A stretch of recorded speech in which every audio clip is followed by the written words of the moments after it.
Donc nous allons, en arrivant pour parler du deuxième ouvrage de professeur Hassan Rachid, Le Sultan des autres, donc 1987. Donc est-ce que tu peux commencer à nous parler, présenter le contexte d'abord de la production de cet ouvrage, puis tu peux bien évidemment choisir peut-être un chapitre qui te parle pour résumer un peu la problématique de l'ouvrage. D'accord.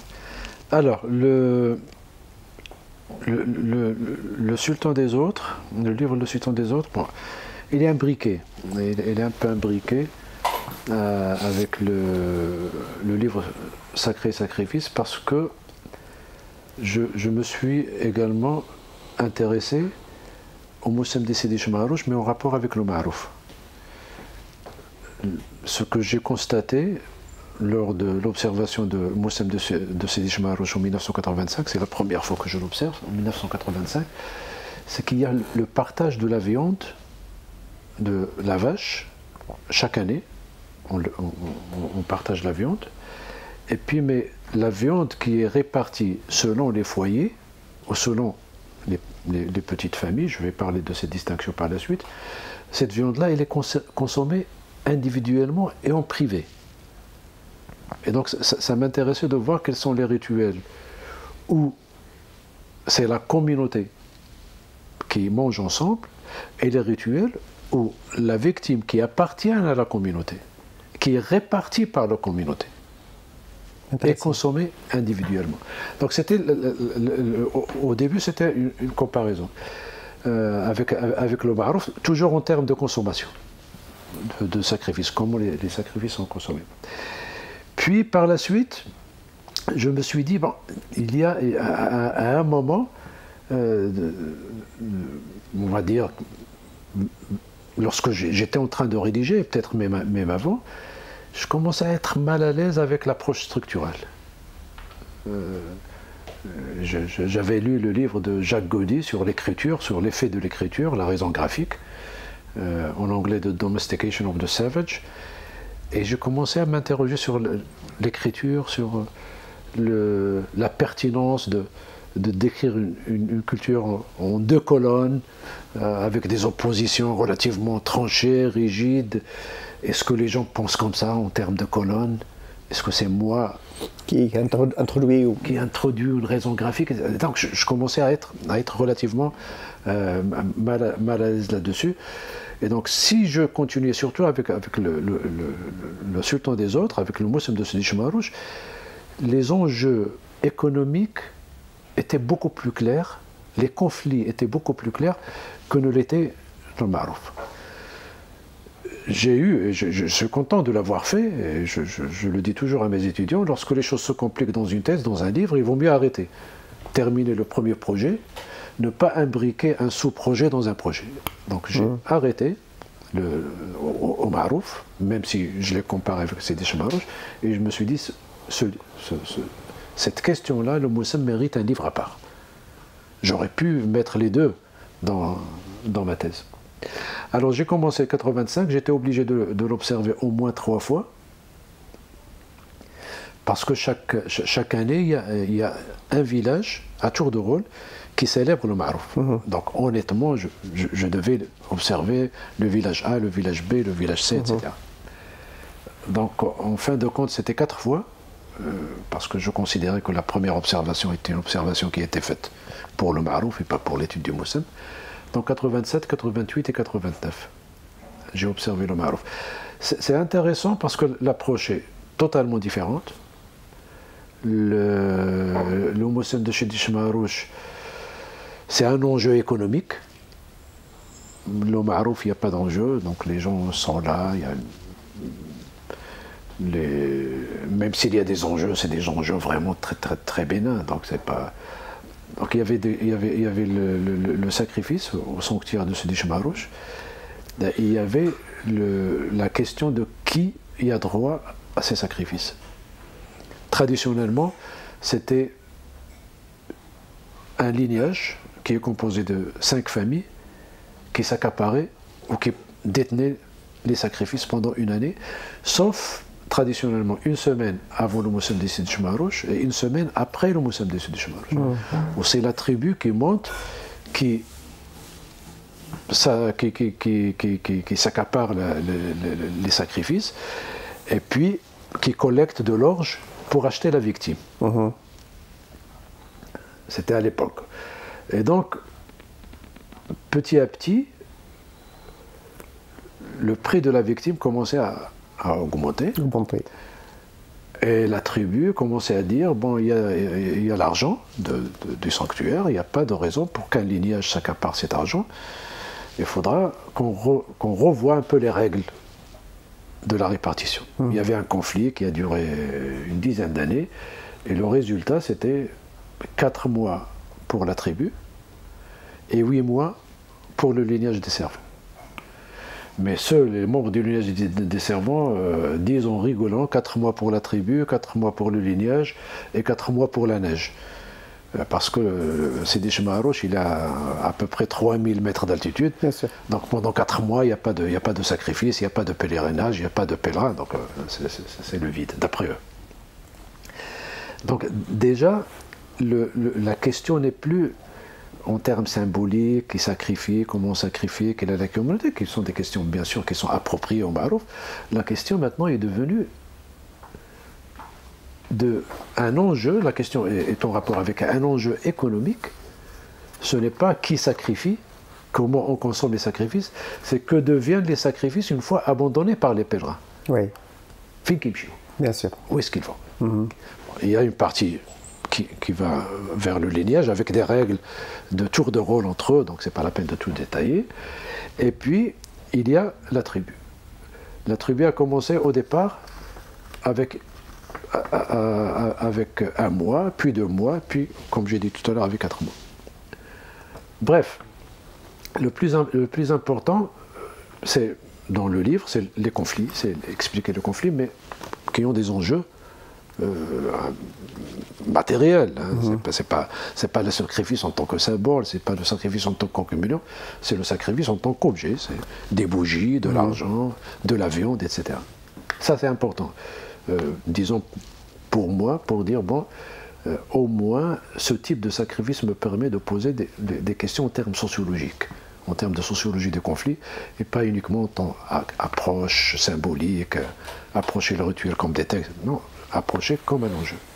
La deuxième question qui est très importante dans le sultan des autres, c'est une classification des sacrifices en fonction de la structure sociale.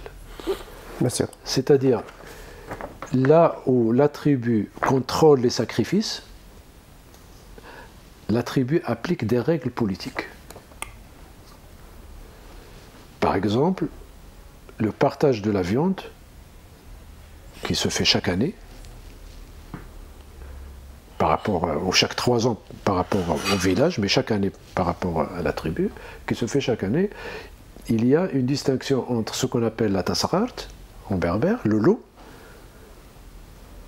qui est vraiment une traduction presque littérale du mot tasrart, et amagour, qu'on peut traduire en français par les bribes ou par les restes. Donc la tasrart, c'est 3 à 4 kilos plus grande que les bribes. La tasrart, il faut être un chef de foyer pour y accéder, pour y avoir droit.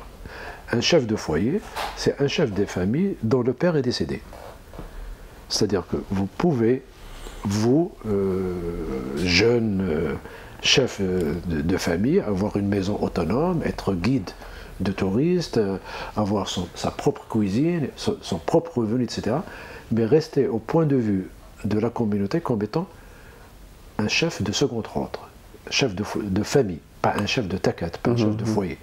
Et donc, le rituel permet, et je reviens au texte, dans ce cas, le rituel permet de dégager des notions.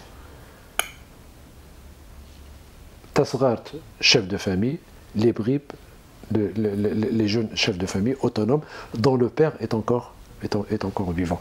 Par la suite, bien sûr, il y aura des changements, il y aura même des gens qui vont réclamer à la communauté, même si le père est toujours vivant, à réclamer la communauté de faire partie de la Jama'a et d'avoir la tasghart, moyennant les contributions, etc., etc. Mais bon, l'essentiel de la règle était la suivante, c'est-à-dire que le rituel exprimait des statuts sociaux.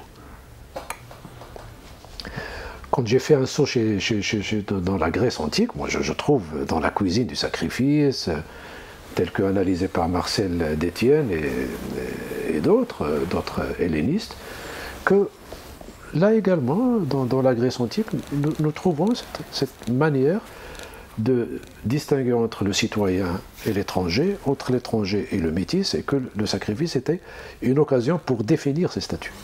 Oui. Donc ça, c'est une partie. Mais une partie où, je le répète, c'est l'attribut qui applique des règles politiques. La distinction entre tasghart et l'eau n'a rien à voir avec le sacré. C'est des catégories. Mais... Oui, c'est des catégories politiques. Ça n'a rien ni avec le sacré ni avec le profane. Maintenant, quand le lignage contrôle le sacrifice, à ce moment-là, les règles et les catégories de sacré et profane s'appliquent. Alors, lorsque j'assiste au partage de la viande du Moussem de Sidi Chamarouch, qui a lieu 2 jours après le sacrifice, c'est-à-dire quand tous les pèlerins sont déjà partis. Donc, moi, je suis le seul étranger à assister à ces sacrifices, enfin à ces partages. On me donne les bribes. Le frais, on lui donne les bribes.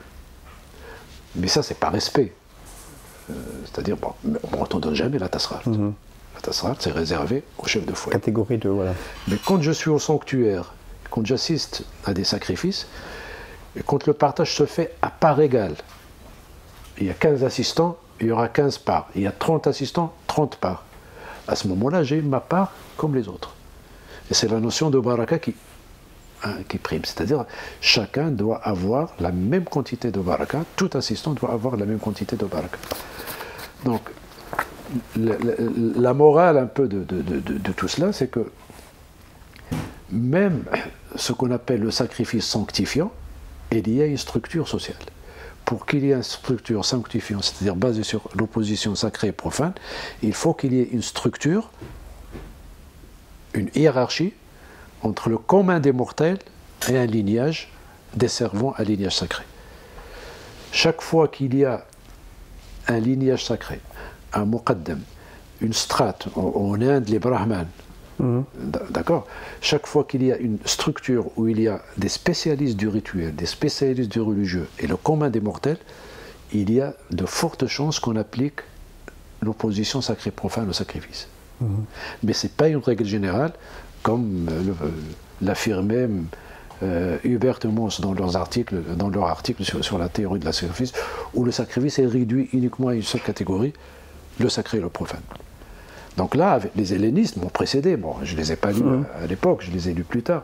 Les hellénistes ont insisté sur on va dire, le sacrifice civique, ce qu'ils appellent le sacrifice. Moi, j'appelle ça le sacrifice politique. Il y a un sacrifice sanctifiant, il y a un sacrifice politique. Le sacrifice politique, on applique les règles de la Jama'a, les règles politiques, les statuts politiques. Voilà un peu ça. Bien sûr, je suis toujours proche de l'approche structurelle lorsqu'il s'agit du rituel en tant que symbole, en tant qu'expression. La tasghart, ce n'est pas une quantité de viande, ce n'est pas 3 kilos, ce n'est pas 4 kilos, c'est un statut. Elle exprime un statut, idem pour les bribes, etc. Mais j'ai un peu élargi mon horizon d'études, mon champ d'observation à une autre catégorie de sacrifice que j'ai appelé le sacrifice politique, que les hellénistes appellent sacrifice civique par rapport, qui est politique. Quand on parle de civique en Grèce antique, c'est la politique. Donc, bref, voilà un peu l'horizon tel que j'ai essayé de l'élargir. Par la suite, dans un autre article sur le sacrifice du har, je vais parler d'une autre catégorie de rituel qui est le har, où ça va être en gros l'inversion même du sacrifice basé sur la sacralité. Parce que lorsque vous êtes en train de supplier un sultan, de supplier un grand fonctionnaire, ou de supplier, je parle de la société traditionnelle, ou une personne influente, vous ne pouvez pas y aller avec une djellaba blanche. Ah. Vous devez vous humilier devant cette personne. Le har, c'est de la supplication, et donc il y a une mise en scène de la supplication. Quand j'ai parlé tout à l'heure de Ta'argiba chez les Ammour, Ta'argiba, c'est parce qu'on coupe l'argoub du cheval. Les jarrets du cheval, on les coupe pour que le cheval ait cette position humiliée.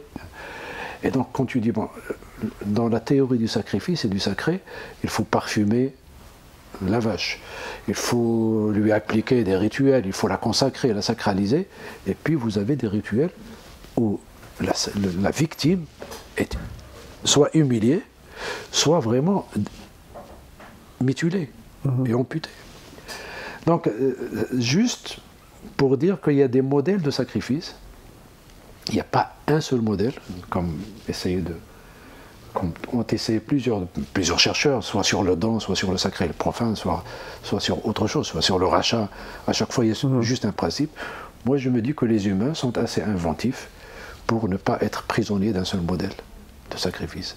Et que ces modèles de sacrifice dépendent de la structure sociale des fois, dépendent des enjeux et dépendent d'autres facteurs. Donc il y a des modèles, et selon les modèles, les gens vont soit consacrer la victime, comme dans le Moussam de Sidi Chmarouch, la victime du Moussam de Sidi Chmarouch doit passer une nuit dans un enclos, il y a des bougies, les femmes viennent un peu la toucher, il y a une procession, elle est parfumée, etc.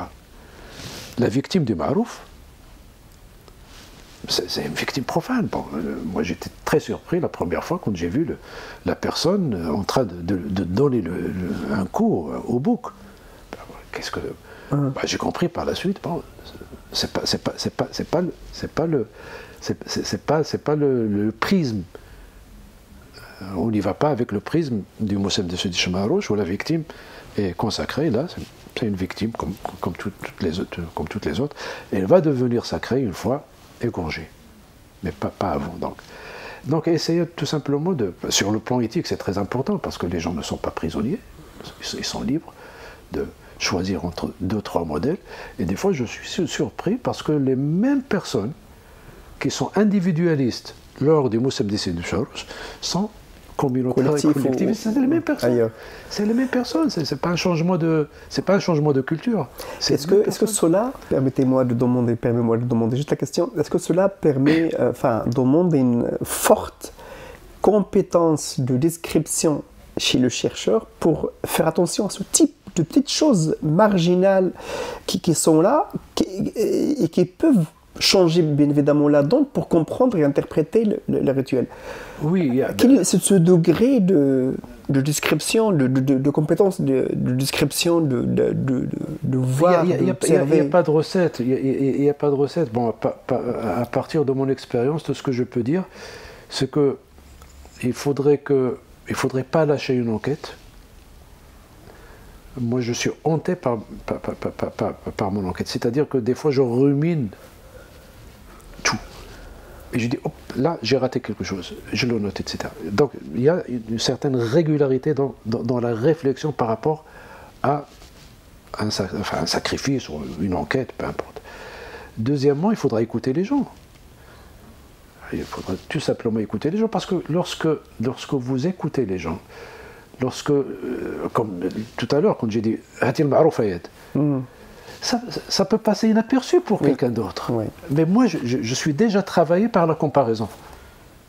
Et donc, je peux capter cette phrase-là, qui est banale pour tout le monde, mais pour moi, elle ne l'est pas, parce que j'ai déjà... Et donc, lorsqu'on est honté, lorsqu'on a un protocole, lorsqu'on a un schéma interprétatif, même hypothétique, un plan de travail, lorsqu'on écoute les gens, lorsqu'on fait un travail régulier en termes de lecture, en termes de description, mais également en termes de terrain, on peut capter les choses. Bon, je la capte. C'est quelqu'un qui l'a dit, comme ça en passant. Donc le degré, bon, il y a des choses qu'on peut pas expliquer. Le flair, hein, moi je peux pas enseigner comment flairer quelque chose. Donc, peux pas ou flairer une interprétation. Mais disons les trois principaux, c'est la régularité, porter un projet, ne pas le lâcher. Quand il y a une réflexion, c'est une réflexion continue. Même en 4 ans, c'est une réflexion continue. Bien sûr. C'est une réflexion continue. Quand c'est une réflexion continue, ça te permet à chaque fois de rajouter un morceau, de rajouter à chaque fois un morceau. Et puis les lectures des autres, bien sûr. Moi, j'ai parlé de la Grèce antique, même si je suis arrivé à cela avant la lecture, mais ça m'a réconforté. Ça m'a réconforté. Donc tu as, et puis des fois, l'autre chose, c'est qu'il faudra être présent sur le terrain. Tous ceux qui ont parlé de la Jama'a et qui n'ont jamais assisté à une Jama'a disent n'importe quoi sur la Jama'a. Bien sûr. N'importe quoi. C'est la démocratie berbère. Quand j'assiste, je ne vois pas de démocratie, je vois 3 personnes qui parlent et le reste qui écoute. Qui écoute. C'est pas donc ça. il y a une domination qui là. Il y a toujours une petite. Mais il faudra être présent.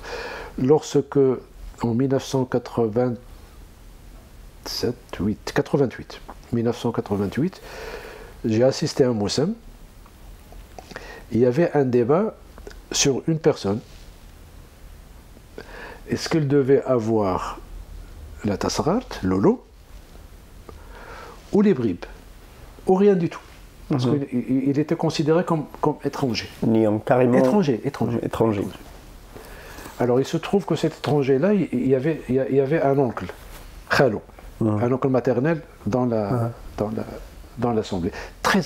C'est très important ce que je vais raconter, parce que ça répond à ta question, comment tu peux être réconforté dans ton analyse, mais à partir d'une présence, pas à partir d'un entretien. Bien sûr. Tu étais présent.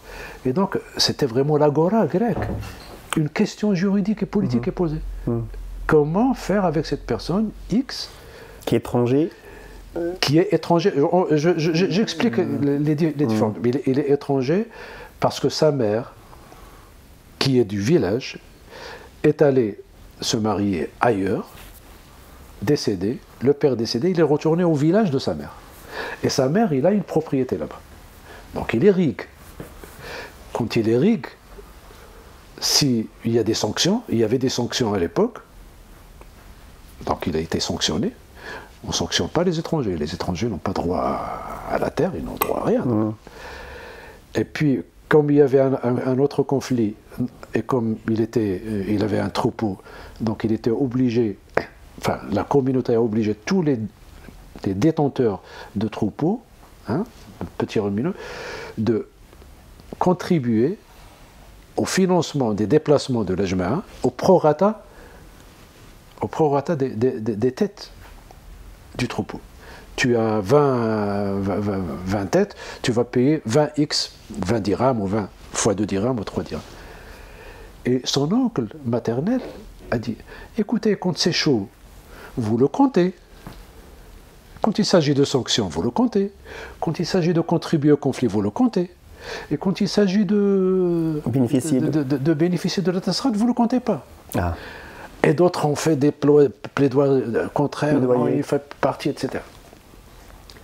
Et moi, on me disait, moi j'avais bien sûr mon cahier, je ne le cache pas, j'avais mon cahier, et quelqu'un m'a dit, parce que j'avais la liste de tous les chefs de foyer, pour aller dans la précision de toute la liste des chefs de foyer, celui qui a un père vivant, celui qui a un père décédé, et d'autres informations, marié, pas marié, autonome, pas autonome.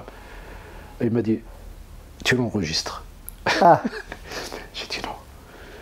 Moi, je suis chercheur, je suis neutre. Ça, c'est un problème local entre vous. Moi, je ne peux pas enregistrer. Ça veut dire qu'elle demande l'arbitrage à ce moment-là ou... Ah oui, bien sûr. Le chercheur. Bien sûr. Il me dit, tu l'enregistres. C'est même pas l'arbitrage. Tu le comptes. Tu prends, il fait partie de la liste des chefs de famille. Ils étaient 69 ou 70 à l'époque. Donc, j'ai dit non, je ne peux pas le rajouter. Moi, c'est la Jama'a qui doit le rajouter. Si la Jama'a le rajoute... Toi, tu notes, sinon...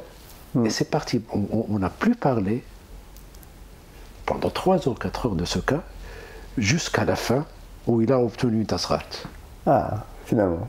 Donc il a obtenu une tasserat, et moi dans mon livre j'ai dit, il est devenu citoyen. C'est comme quand on naturalise un étranger au Maroc, il obtient un passeport marocain, etc.